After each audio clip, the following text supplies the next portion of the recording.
Hello and welcome to Behind the Music, where we take an inside look at the music you'll hear on North Carolina Symphony programs. I'm Michelle Di Russo, assistant conductor of the North Carolina Symphony.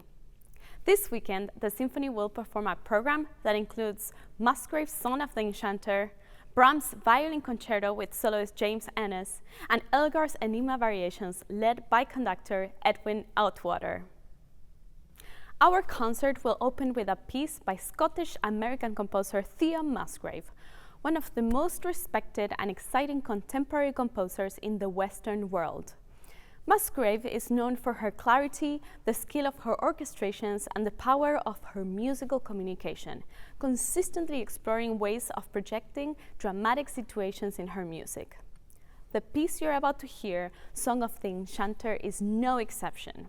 This short work was written in 1990, commissioned by the Helsinki Philharmonic Orchestra to honor the 125th anniversary of Sibelius' birth.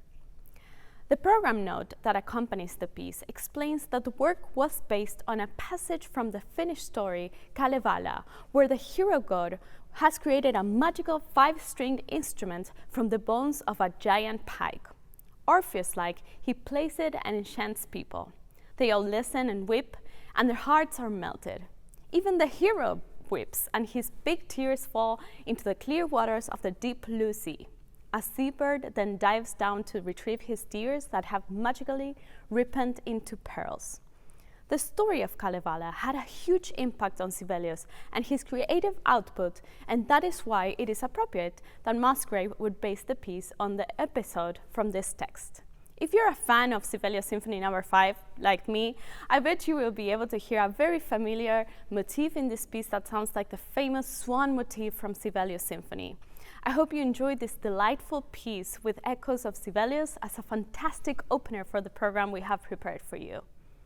The next piece in our program is a very well-known concerto, Brahms Violin Concerto with soloist James Ehnes. One of the reasons that this piece is so beloved by listeners is because of its incredible display of lyricism that sounds so natural and spontaneous. But although this is the final result, Brahms was far from being relaxed and improvising in his pieces. He was hyper-aware and even haunted by the place that he needed to take in the great German tradition of classical music. The composer felt extremely challenged by the legacy left by Mozart, Haydn, and Beethoven, and in part, that's why it took him 14 years to be able to finish his first symphony. Once finished, liberated by the composition and reception of his symphony, he was able to produce other works with a faster turnaround. Brahms was not a violinist himself, but he had worked as a piano accompanist to violinists for many years, and that is how he came across one of his closest friends, Joseph Joachim, one of the most eminent string players of the time. Brahms' piece was written in 1878, and can you imagine who it was written for? Well, you guessed it, the concerto was written for Joachim. Structured in 3 movements, the concerto fully integrates the orchestra rather than to only showcase the soloist's virtuosity. The broad opening theme hints at a sort of waltz that sets the stage for the first movement. Brahms definitely gives us drum and fire, and the main theme makes it clear that Joachim had extreme facility to play double stops when 2 notes are played simultaneously, and other violin techniques. This long and turbulent movement builds up to a cadenza that Brahms leaves unwritten for Joachim to provide his own. Many violinists have written substitutes, but Joachim's cadenza remains the most frequently heard. In 18th century concertos, cadenzas provided the opportunity for soloists to improvise something original that might show off their skills and talents. As the 19th century progressed, it became more usual for composers to supply written-out cadenzas. The adagio and second movement features the before-mentioned integration of the orchestra with the soloist. Brahms provides exquisite woodwind writing that acts as a background from which the violin elaborates a melody that develops into an intimate dialogue between the players. The finale then plays tribute to Joachim's Hungarian origins by using a rondeau form and a song-like theme that opens the movement and invites us into a Hungarian dance. Closing the second half of our concert, we will perform the masterwork of Elgar's variations on an original theme known as the Enigma Variations, composed in 1899. After the first performance that established him as a composer of international importance, the famous Richard Strauss declared, "Here for the first time is an English composer who has something to say." Like most overnight successes, it was actually the result of years of work.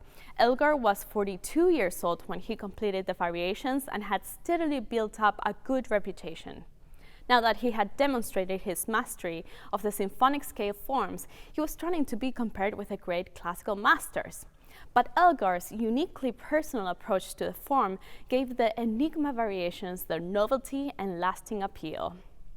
The story goes that after a long day of teaching teenagers, Elgar returned home and started improvising a melody at the piano. His wife was struck by the tune, calling out, "That's a good tune." As the evening went on, he began improvising variations to go with this melody. In his exhaustion and playfulness, Elgar began including characteristics of several of his friends and colleagues in the variations.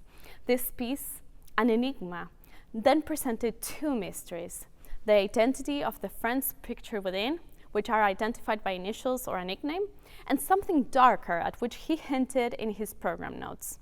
The actual enigma could be the presence of a larger theme that is not musical but conceptual. Throughout the piece, we will hear connections between the theme and variations through texture that links them and creates a bond. Some theories have speculated with the fact that the unplayed theme is actually friendship or love, and that it might represent feelings of loneliness and isolation. What do you think? Either way, the composer's intention was to leave this enigma unrevealed, or maybe to leave it open to interpretation for the listeners to what it actually represents. The grand scheme of the score is a theme and 14 variations, with the 9th variation providing the climax and the last one serving as an extended finale. After the melancholic theme, which is the one that prompted Elgar's sense of loneliness as an artist, the first variation follows without a pause and bears the initials of Alice. The next variation evokes the nervous chromatic scales that Hugh David Stuart Powell, who was an accomplished amateur pianist, used to wamp up his hand before beginning to play. The next 3 variations expropriate the character of 3 lively and desperate men: Richard Baxter Townshend, pedaling on a large tricycle; William Meth Baker, with his good humor, assertiveness; and the son of the famous poet Matthew Arnold, who enjoyed amateur theatricals. By contrast to these personalities, Isabel Fitton is introduced, a gentle violist and student of Elgar, represented in the use of string crossing exercise that can be heard in the variation. Next up is Troy Griffith, who Elgar attempted to teach piano lessons, but we easily come to the conclusion that the student-teacher relationship really didn't thrive, as interpreted by the slamming of the piano lid at the end of the variation. But don't worry, they still remained very close friends. Wilbur Norbury was an elegant lady who lived in an 18th century house, and the variation represents the nostalgia of this bygone era. Next is the 9th variation, Nimrod. And this one is probably the variation that you're the most familiar with. It was inspired by a conversation about Beethoven's slow movements Elgar had with his friend Jaeger. This variation resembles Beethoven's second movement of his pathetic sonata. Dora Penny, appearing as Dorabella, was the charming young daughter of a local clergyman who enjoyed dancing to the composer's improvisations, and this light-footed intermezzo certainly reflects those things. George Robinson Sinclair was a brilliant organist who had a bulldog called Dan, and his canine inspired and amused Elgar to represent them in the music. The next 2 variations offer a more introspective outlook of the friendships.